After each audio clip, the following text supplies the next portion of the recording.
So thank you, Mr. Agarwal, for inviting me in this panel. Thank you.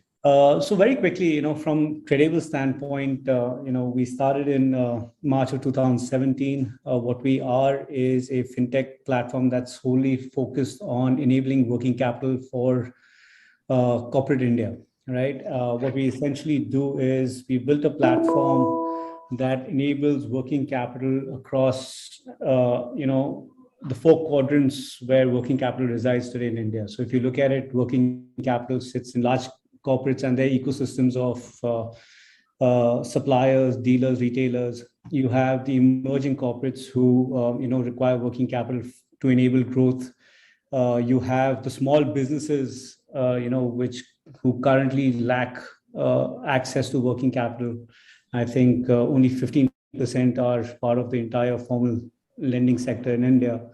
And then finally, you have financial institutions who lend into this entire ecosystem. So that's where Credible's platform actually sits in the center of this entire quadrant.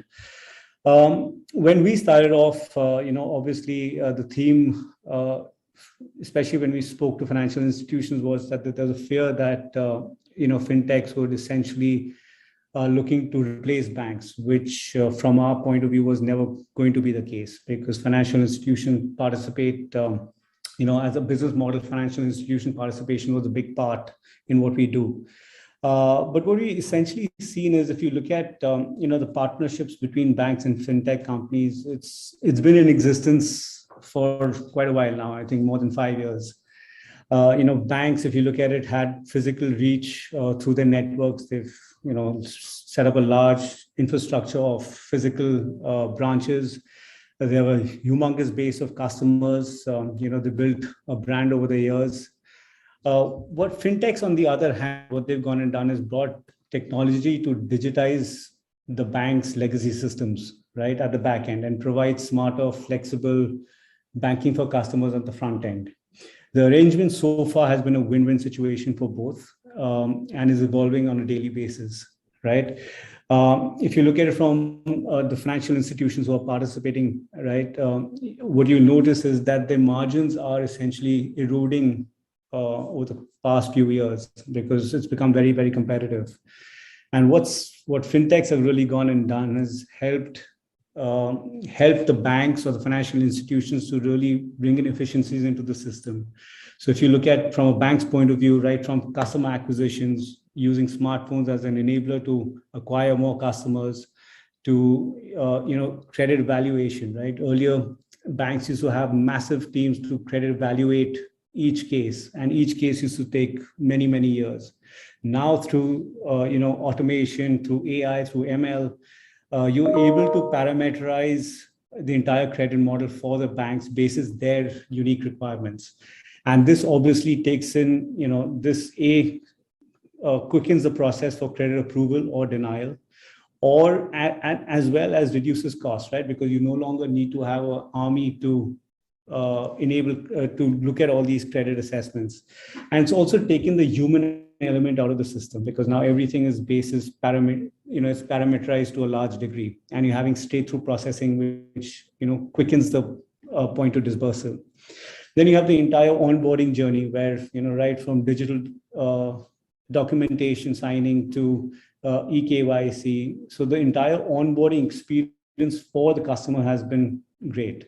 Then you obviously have disbursements to risk assessment through early warning signals, which enables banks to actually analyze which of their loans are actually doing well, doing badly, so on and so forth. So if you look at it from this entire angle, the relationship between fintechs and banks is here to stay.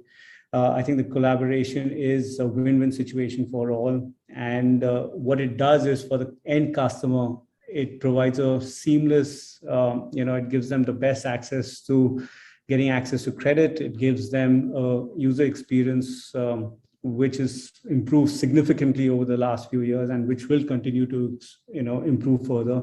And most importantly, what it's gone and done is it's got the earlier unbanked ecosystem into the banking arena, which is the most critical part, because I think the endeavor has been from the government of India standpoint is to create financial inclusion. And I think this partnership truly does create financial inclusion for everybody involved. Okay. Okay. So I think you rightly said many things which you have told. So this fintechs are helping in the onboarding of the customers, eKYC and other things, onboarding this the credit evaluation, risk assessment, and making unbanked to the bringing them in the banking arena actually. So this is a big move which is helping the collaboration.